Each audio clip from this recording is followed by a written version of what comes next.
How I developed the ability to breathe while mewing. So, me personally, my story, it took me years to be able to engage the root of the tongue while being able to breathe.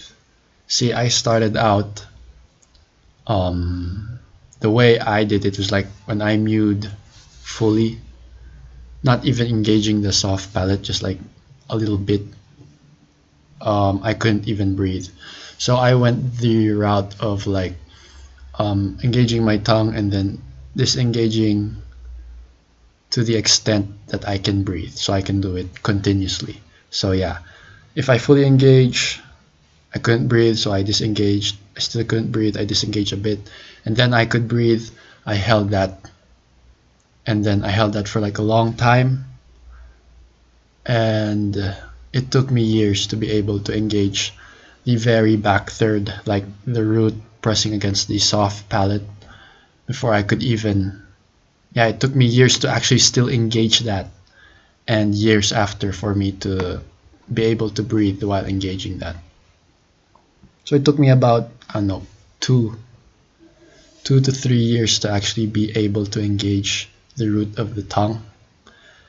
And that's partially because I took the easier route of like letting my disengaging the root until I could like breathe, and then moving it up slowly. So it takes, yes, it will adjust, your airway will adjust, but doing it in this way will take a long time, and I do not recommend you guys to do this. Well, I mean back in my day, but back like years ago, there was not a lot of mewing content, and Mike Mew also did not have like all the answers mapped out. So I was a also to take into consideration, my face was long. I had a mouth breather face. I was a mouth breather, so it took a long time for me to adjust. But what I could tell you is the best way to do it is you could use the easier way. What I did, it'll take years, but the fastest way is to engage the root of your tongue fully already from day one, even if you can't breathe, and then push it hard so that you just like your subconscious just um especially the back third, so that it just like rewires and you're able to push really well with that position. Then if you can't breathe anymore, then disengage, not do not disengage the whole tongue, but disengage until you can breathe, and then you breathe and then take a rest and then do it again, over and over again throughout the day.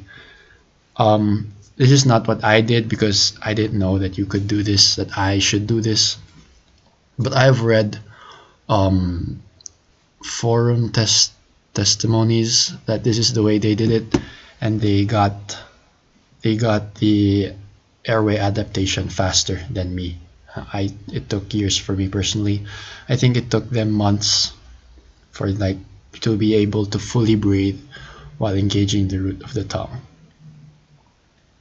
Yeah, because see, for me, I never really engaged the root of the tongue my first years. I could, but I couldn't breathe, so I really did not hold it that way. Then when I could engage the root of my tongue, I could, I don't know, it took me too much time. So I wish I knew this stuff back then. However, in hindsight, that's the only way I could tell people like me who were like mouth breathers how to actually do it. And if you resonated with this, I have a book full of these insights. It's in my description. It's everything I wish I knew when I started out, for mewing and getting actual results. So yeah, if you're interested, click the link in my description. That's the end of this video.